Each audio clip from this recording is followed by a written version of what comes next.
Rado tokio dėžutė pilna pridėta surūdijusių plunksnų, redys, tipas spalvos, oho, per ją tipą redys, vo.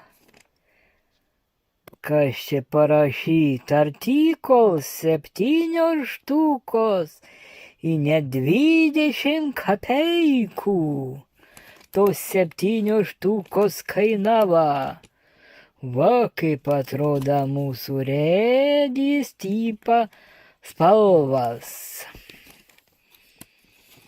Galim pabandyti atidaryti, bet mes čia nieko gero nerausim, rūdžių kalno.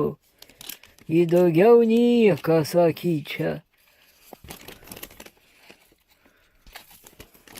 Matom, kokios rūdys viduj. Va taip. Net nesinori šiukšlėt. Nu va, kaip atrodo mūsų plunksnos, tokios surūdyję.